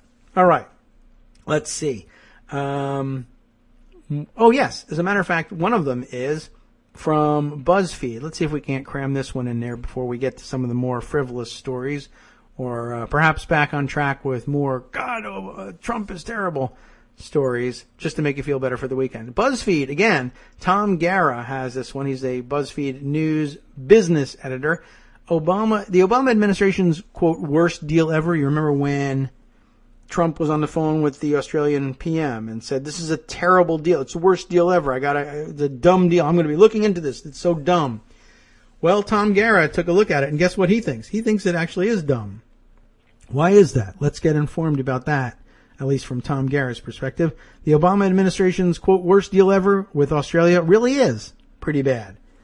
Let's take a look at this one. Did President Donald Trump have a point when, according to reports, he blasted the Australian Prime Minister on a phone call Tuesday, saying the refugee resettlement deal Australia struck with the Obama administration is, quote, the worst deal ever? The agreement, Trump later said, while speaking to reporters at the White House, involves bringing more than 1,000, he says, illegal immigrants who were in prisons to the U.S. Well, that's obviously a mischaracterization, and quite a horrible one at that. Refugees aren't illegal immigrants, for one thing, and for another thing, they weren't in prison. They were being held in refugee camps that might have seemed like prison conditions to the people waiting to get out of them, but they weren't in jail for any legal infractions. Australia probably won't appreciate its facilities, the article continues, being described as prisons, and the asylum seekers detained there probably don't appreciate being called illegal immigrants, but here we are. When a previous administration does something, you have to respect that, Trump said. But you can also say, why are we doing this? Why indeed? Here's what's going on with the U.S.-Australia deal, which is really two separate agreements that amount to a refugee swap. Australia and the U.S. both have offshore refugee processing programs. The U.S. has a program developed by the Obama administration. People fleeing violence in Central America are being hosted in Costa Rica while their refugee applications are being processed. The agreement was made after more than 100,000 Central American asylum seekers arrived in the U.S. in 2015, a five-fold increase from just a few years prior. Those camps are expected to host about 200 pre-screened people at a time, while they await resettlement approval by the U.S. or other countries. Australia's system is much more aggressive. They intercept boats carrying asylum seekers and ship their passengers to offshore detention facilities, one in a tiny Pacific island state called Nauru, and one on an island in Papua New Guinea. Australia has said about 1,600 people are currently detained in the Pacific facilities. Conditions there are dire, and the asylum seekers, including many children, are essentially imprisoned until a country agrees to take them, which Australia has promised it will never do. Many have been trapped there for years. The system has attracted widespread criticism by pretty much everyone in the international community, including the United States, and maybe even that Norwegian guy. By which I mean Bjorn. Australia and the U.S. have essentially agreed to swap refugees. In September of 2016, Australia announced it would accept refugees from the camps in Costa Rica without specifying a number or estimate. In November, less than a week after the election, the Obama administration said the U.S. would take in refugees from the Australian-managed facilities in the Pacific. Is this a good deal for the U.S.? The deal helps to solve a major problem for Australia. The same can't really be said for the U.S. But then again, world leader, etc., we'll take on a bigger burden. That's probably true. And we want to do that in order to keep our allies happy because we don't want to bear the burden of fighting terrorism all alone, because then at that point it becomes, too easy to forget about for the rest of the world and too easy to isolate ourselves and create more problems. But a bigger issue. One for another day. The deal helps solve a major problem for Australia, not so much for us. Australia's offshore detention facilities are an ongoing blight on the country's standing in the international community, particularly at the UN, where Francois Crépeau, the special rapporteur on migrant human rights, has called the system cruel, inhuman, and degrading. The Australian government has has issued a blanket refusal. It says has blanket refused. Can you say that? To resettle anybody from the Pacific camps in Australia, and the UN's Refugee Resettlement Agency has insisted the facilities are illegal, refusing to cooperate with them. Parenthetically, it says here, they're making a one-off exception by helping implement the U.S. deal. This means Australia now faces the prospect of running an offshore detention program long into the foreseeable future, one much of the international community says breaches international law. So, the U.S. has done Australia a big favor by stepping in. On some level, you could compare it to the U.S. allies that have agreed to resettle American detainees from Guantanamo Bay. Not only does it help reduce the number of people detained in the facilities, potentially making conditions there less awful, but on a deeper level, the U.S. has legitimized the Australian system, perhaps not with an explicit stamp of approval, but by showing the offshore detention policy works.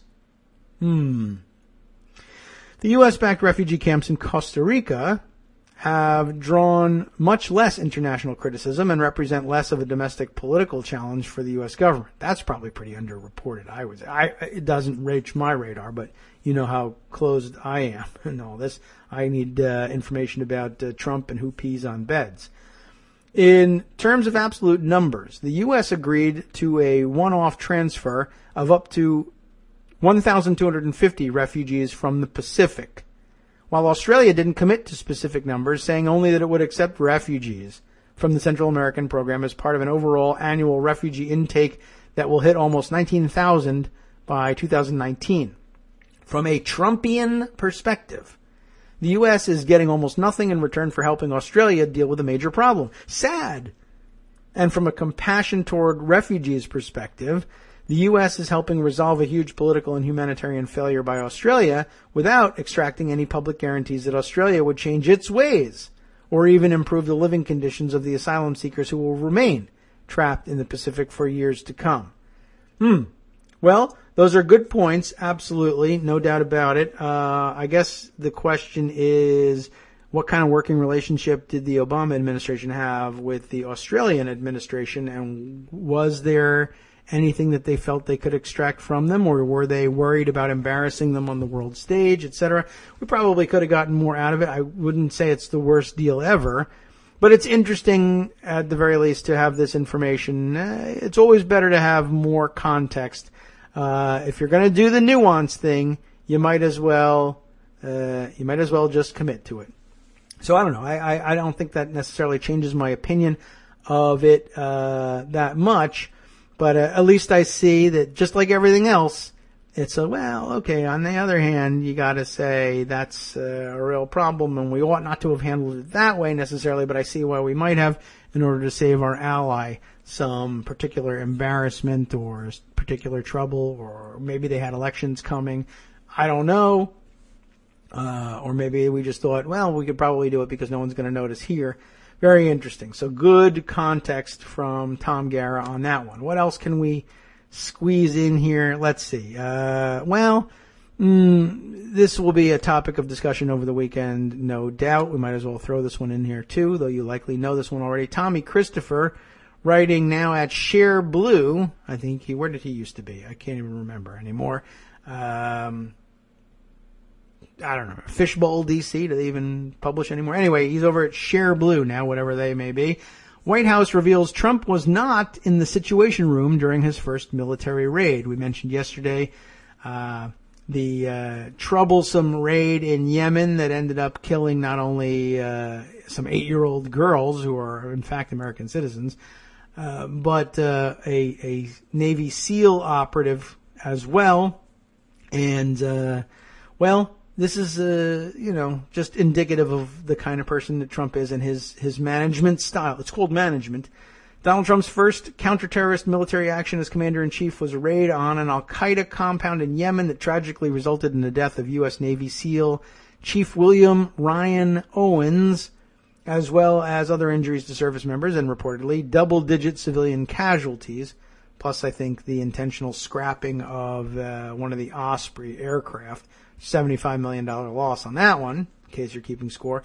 Already, military sources have been saying that the raid was the product of insufficient intelligence, and one Democrat has already called for a briefing on the raid. The raid was planned under the Obama administration, but approved by Trump during a dinner meeting during the first week of his presidency. A dinner meeting with Steve Bannon and Jared Kushner, by the way, those two military geniuses. Anyway, perhaps more interesting than the results of the raid is this bit here, this bit of news that was uncovered this way in an exchange during the press briefing with Sean Spicer. Who's the reporter here? NBC's Hallie Jackson asking this question. Where was the president on the night of the raid? How did he learn about Chief Owens' death? And do you still stand by your characterization that it was successful? Spicer says the president was here in the residence. He was kept in touch with his national security staff. Secretary Mattis and others had kept him updated on both the raid and the death of Chief Owens, as well as the 4 other individuals that were injured. So he was kept apprised of the situation throughout the evening. And again, I think I would go back to what I said yesterday. It's hard to ever call something a complete success by yada, yada, yada, going on from there. That's quite a contrast, Tommy points out, from our last popularly elected president and our most recent popular vote winner, both of whom were famously present for this raid on an al-Qaeda compound in Pakistan. Of course, we're talking about the killing of Osama bin Laden. And just generally speaking, it turns out, he was hanging out in the residence. Keep me informed. My first counterterrorism raid, my first use of the military, I'm going upstairs to watch TV. Tell me if anything happens, essentially. Now, by the way, it's not just that. Tommy Christopher also points out we know what time the raid happened, and we know what Donald Trump was doing at the time. It wasn't just that he was in the residence. He was making angry tweets about the media while the raid's going on, and he should have been in the Situation Room. He's instead relaxing in front of the TV in the residence, tweeting, somebody with aptitude and conviction should buy the fake news and failing New York Times and either run it correctly or let it fold with dignity. And just a few minutes later, Trump's back on Twitter after the statement, or after that last one, the joint statement by former professional candidates John McCain and Lindsey Graham is wrong. They are sadly weak on immigration. Blah, blah, blah, blah, blah. The two senators should focus their energies on ISIS, illegal immigration, and border security instead of always looking to start World War III, which he's now tweeting while he's got troops in combat and they're getting killed. Interesting that he chooses not to be in the Situation Room. That would, of course, have been howls for impeachment under Obama. Let's see. What else is there out there? We'll throw this one in there, too. I won't be able to get to all the fun stuff that we really wanted to do. But let me throw this one in here, too, because yesterday at the National Prayer Breakfast, the president, Trump, actually apparently now is threatening to, as he says, totally destroy totally destroy the Johnson Amendment. Well, that's a pretty bold statement. What is it? We'll figure it out. We'll be serious for a second. I guess he just liked the name, the Johnson Amendment. That's what I call it all right, never mind. What is the Johnson Amendment? What to know about the law Trump vows to destroy? Eric Lutz writes this piece over at the Mike Network, MIC, right? The Mike Network has this. The National Power Breakfast, might as well be. The National Prayer Breakfast on Thursday, where the Norwegian guy was, right? President Donald Trump vowed to destroy the Johnson Amendment, a tax provision designed to help maintain the separation of church and state in the United States. Yes, it's named for LBJ from back when he was in the Senate. That's how long-standing it's been. I will get rid of and totally destroy the Johnson Amendment and allow our representatives of faith to speak freely and without fear of retribution, Trump said in his remarks before a gathering of faith leaders and Norwegian prime ministers, former. Trump seems intent on destroying just about everything, but here's what you need to know about the latest target. What is the Johnson Amendment? The restriction on political campaign intervention by Section 501c3 tax-exempt organizations, also known as the Johnson Amendment, prohibits organizations like churches and charities from participating in campaigns for or against specific political candidates under threat of losing their tax-exempt status. It was introduced in 1954 by former Democratic President Lyndon Johnson, then a Texas senator, and passed by a Republican Congress and signed into law by Republican President Dwight Eisenhower. Trump courted evangelical voters during the campaign by vowing to repeal the provision, telling Florida pastors in August he would, quote, take this into my own hands, tiny though they may be, and I'm going to figure out a way that we can get you back your freedom of speech. Trump has not said how he plans to scrap the Johnson Amendment, but doing so would allow religious leaders to endorse candidates from the pulpit and churches to pour money into campaigns, essentially giving them the political power of a super PAC, according to The Atlantic. In his remarks Thursday, Trump said that freedom of religion was under serious threat. Freedom of religion is a sacred right, but it's also a right under threat all around us, Trump said, and I've never seen it so much and so openly as since I took the position of president like a week ago. Anyway, interesting for Republicans, conservatives, whatever they might call themselves these days, to undertake this. Those of you who have heard me speak at some length before about the old Istuk Amendment might be a little bit surprised. Remember that the Istuk Amendment, which used to be conservative orthodoxy, was about making sure that tax-exempt organizations could not engage in lobbying politics. They were already prohibited from engaging in electoral politics.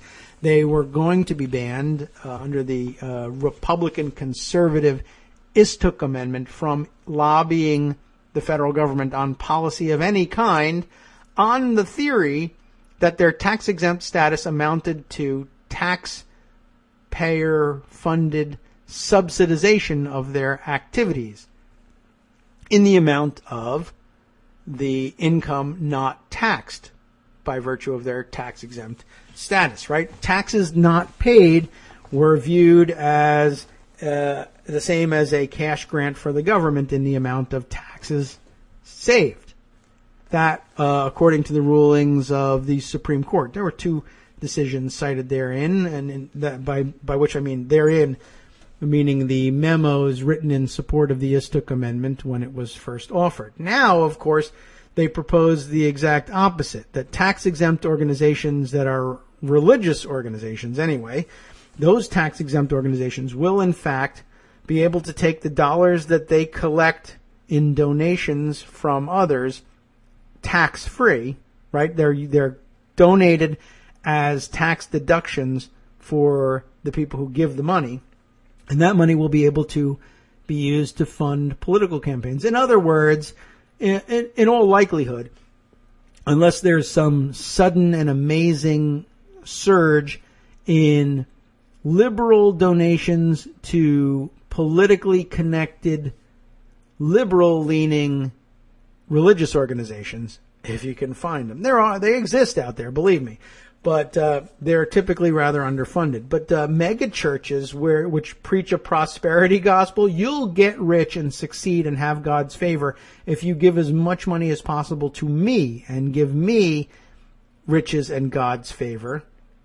And I'll sort of, I'll prey on it for you, and you'll get better too, right? So anybody that they convince to give big bucks to, say, a prosperity gospel, right-wing religious organization, that money can now be a tax deduction for you for giving it and be used for political campaigns. Imagine that. And guess whose political campaigns they're going to go to? The religious right, the ones that the religious right prefers. They'll be able to campaign on tax dollars, essentially, all things being fungible. It sounds like a really totally responsible, fiscally responsible, conservative kind of thing. Although, of course, Trump will remind you, or rather, smart writers will remind you this weekend and heading into next Monday that Trump's not really a traditional Republican or conservative, and that is all true. But he is a screwball, and this is a terrible idea, and he intends to forge forward with it. How he can undo it, I don't know. Maybe it's something they can, it's something they think they can target with a CRA bill. We'll see whether that actually makes any sense and whether he's able to implement this or whether it's just another thing that they'll bring to the floor under regular order and lose and say the Democrats blocked it because they're such jerks. Anyway, let's see. What other things can we stuff in there before winding things up? Well, actually nothing, because it's about time for us to play our outro music and get the hell out of here for the weekend and hand things over to the guys on the after show. But gee whiz, there's still a lot to talk about. Anyway, we're not likely to get to any more of it, but some worrying things we'll keep an eye on and recommend that you keep an eye on. The Secret Service story goes along with some interesting stuff that we've been sent by listeners over the week and didn't get to.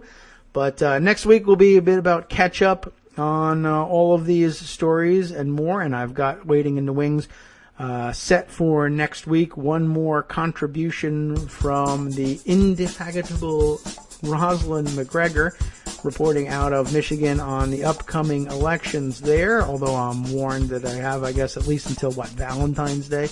Or what was the date she put on? I think it's early next week that we have to take that thing off and use it before its shelf life. I keep intending to get to it, but gosh, there's just so much news. Anyway, speaking of there being so much news, I can tell you a little bit, I guess, about what's coming up next. Oh, no, look at that. I guess I have an extra 2 minutes after all, unless Justice, you have something for us to share? I can assure you that the show will be fantastic. How about that? I have a lot of faith in those guys, and there's so many stories and so many angles on the stories we did cover that still require more discussion. Oh, and there is quite a bit here. Let's see if we can get a little bit of it in. On the day of the Rexon Tillerson swearing in as Secretary of State, the House Republicans set a vote for today on a resolution to axe pollution controls for oil, gas, and mining companies. We heard a bit about that. The Senate decided to suspend its rules again to ram EPA nominee Scott Pruitt through the committee without any Democratic senators present. And after holding Scalia's SCOTUS seat open for a year, Republicans now plan to rush the Gorsuch confirmation. On the last half, Trump's Muslim ban is already causing foreign-born doctors who have, in some cases, become U.S. citizens to look elsewhere in the world to practice medicine. Wasn't that a big concern under Obamacare? Oh my gosh, they gotta have from Daily practice Coos their Radio love. On networksradio.com. You have been listening to the Kagro in the Morning Show with David Waldman. Thank you for listening. Here's one more to grab you. How about this? After passing a law that allows a rapist to sue if their victim seeks an abortion, the Arkansas Republicans are now set to vote on a bill that will stop Sharia law from creeping into the American legal system. Sounds like it's already there, but under the guise of their own pro-life platform. We'll see you next week.